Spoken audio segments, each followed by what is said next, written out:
Guys, ito yung bago na binili ko ulit, 150 kasi nga nag-crash. Yan yung bago, yung nag-crash kasi yung isa, yung sa GPS. Yun nga, yung ayaw bumalik, yung ayaw mag GPS, yung pala pinipress pala ito ng kuan. Matagal, pero talaga noon nung nangyari yun, pinipress ko ng matagal, ayaw gumana yung GPS noon. Ang kaso, ang nangyari nga noon sa isa noon na nag-crash, pinalipad ko pa rin para doon sa taas makakuha ng GPS kako. Yun, hindi nakakuha ng GPS, so out of control, wala na sa control. So nandun naman sa paalala na kapag walang GPS,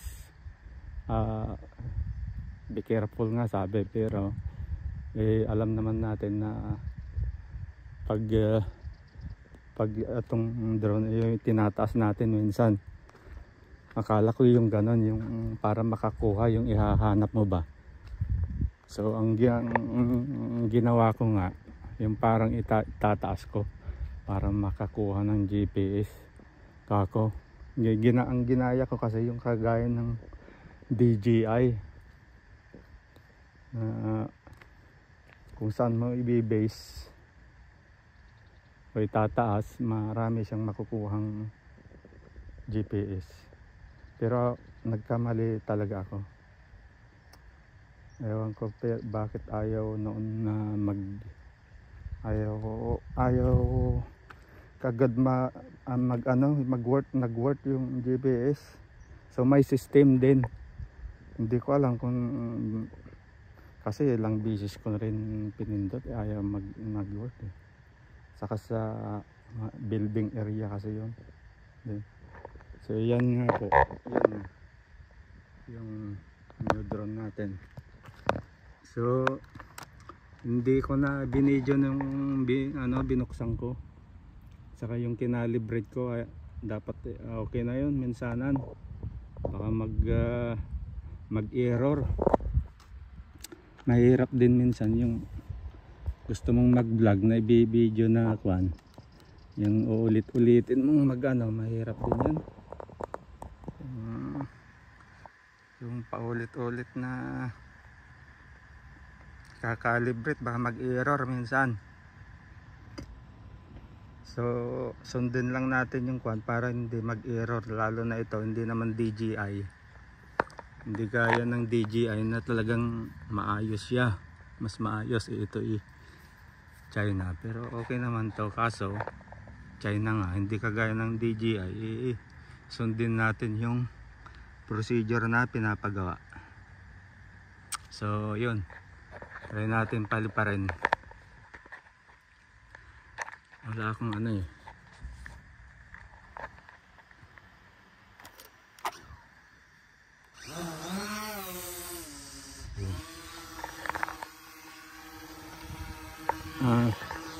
siguro may konti tayong video ngayon. Malit lang ang video natin kasi nagamit ko na ng konti.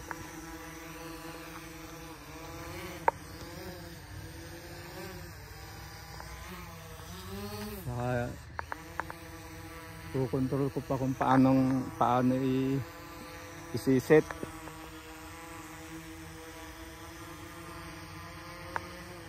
Lahat bago tayo mag-video.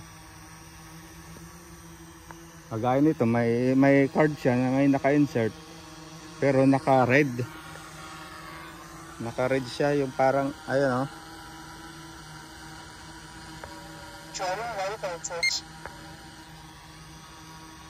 ano nakalagay, SD card, no SD card, samantalang naka-insert naman. So ganun din yung una. Ganun din yung una eh. Bakit ayaw kagaya nito nagtitit-tit.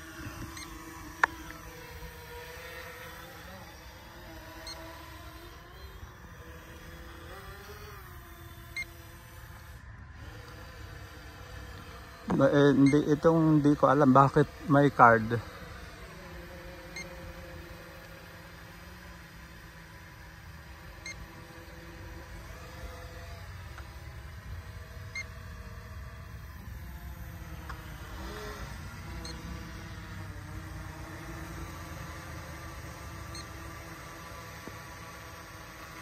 Hindi na,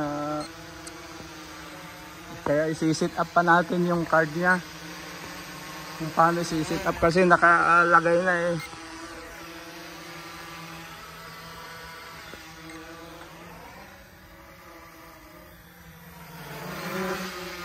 Saka ngayon, matagal na rin kasi akong dati-dati ngayon nagpapalipad ako ng DJI Mini 4 ba yun? Na-exaggerated talaga ako ng nakaraan. Matagal kasi hindi ako nagpalipad. May fireworks kasi nun eh.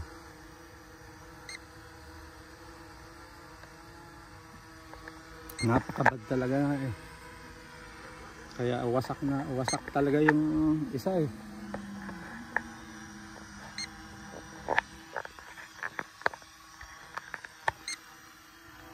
Kaya dito muna tayo. Tapos sunod yung pag nag-work na ito, saka ako mag-upload yung mga kilometers, yung mga view niya na ano, yung malalakbay ng ating drone. Ang kaso ngayon eh hindi ko pa alam kung paano i-set up, bakit hindi niya nadidetect yung ano niya, yung card.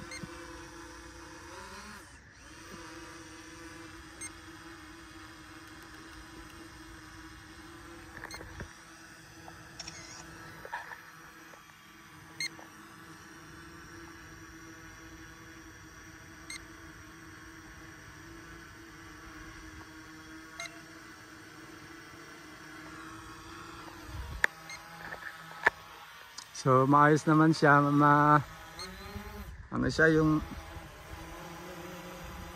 hindi siya magalaw kasi wala ngang hangin.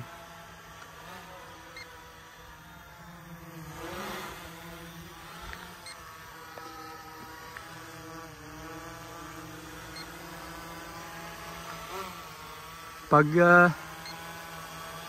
ibaba mo, mabagal, pero pag itataas, matagal.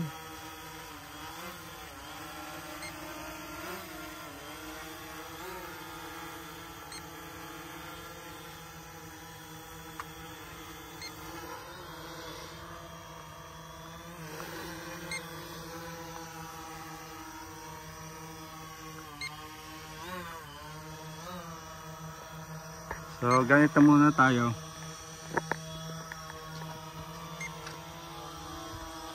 So ito ganito, ito yung drones natin.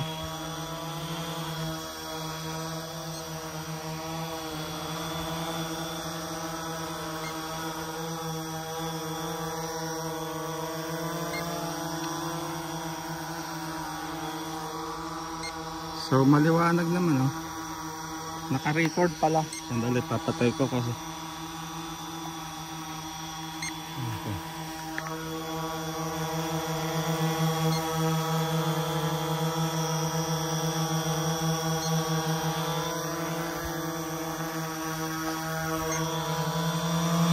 So ito yung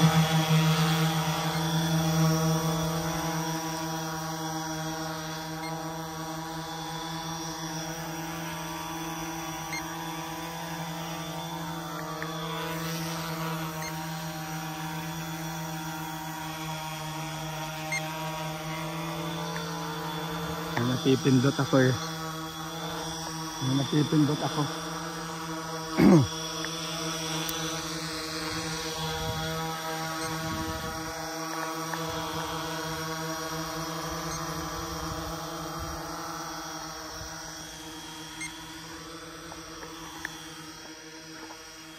So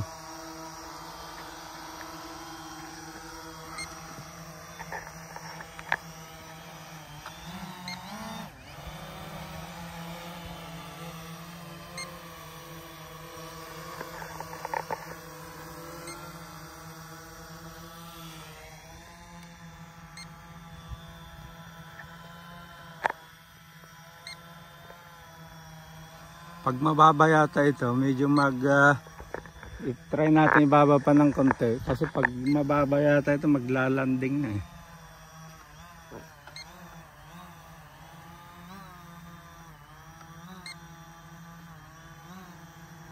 Okay naman, di naman.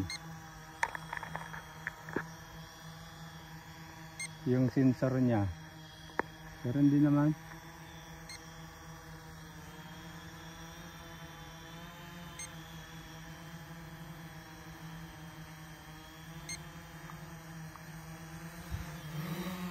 Oops. Medyo hindi pala pwede, dapat tataas.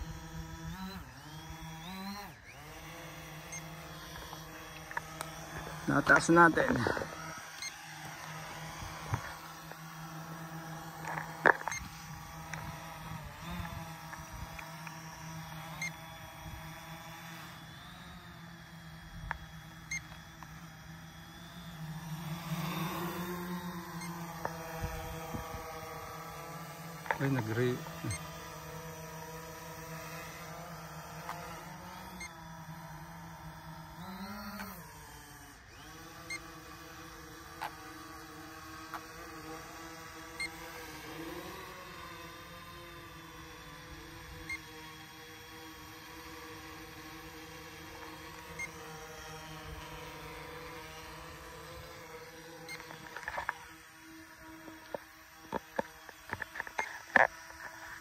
Ay, wala kang tayong taga video, kino-control ko lang.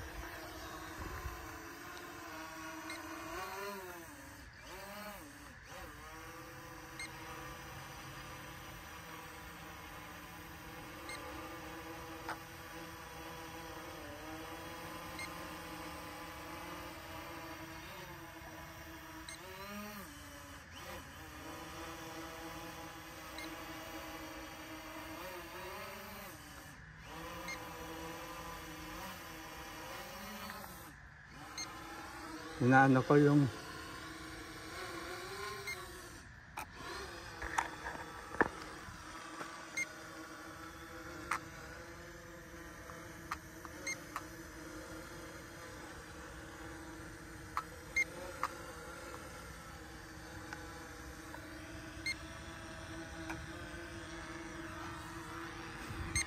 so iubos na natin itong battery.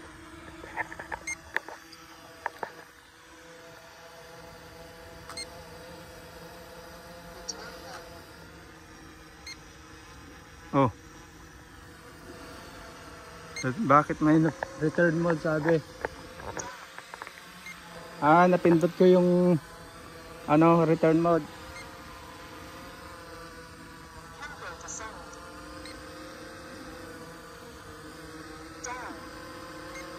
Hindi pwedeng i-cancel.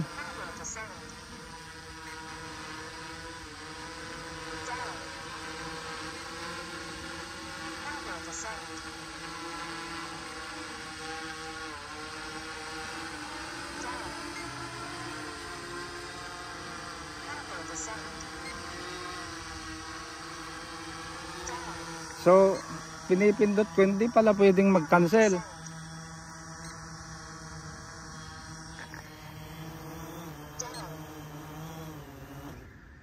Ayun. So, napindot ko yung landing. Hindi return mode yun yung landing.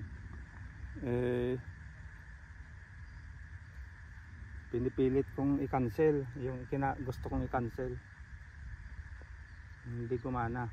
Tatry ko ulit sa susunod kasi may yun ang mahirap din kapag napindot mo, hindi mo na makokontrol. Pero yung sa DJI naman, nakokontrol yun eh, naika-cancel. Pero ito, mabagal. Parang mabagal yung pag-cancel, pero cancel yung pinindot ko, hindi pwede. Pero yung pa-slide, mabagal, yung parang mahirap yung pa-slide. Parang yung hindi ko na-press maigi, kaya i-try ko sa sunod.